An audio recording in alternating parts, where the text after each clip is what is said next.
Bugün mening to'yim bo'ldi, mehribon otam qani, jismidan hayot bergan qadrdon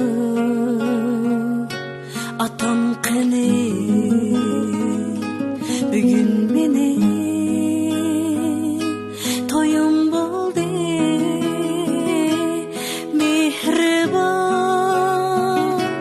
otam qani, jismidan hayot bergan qadrdon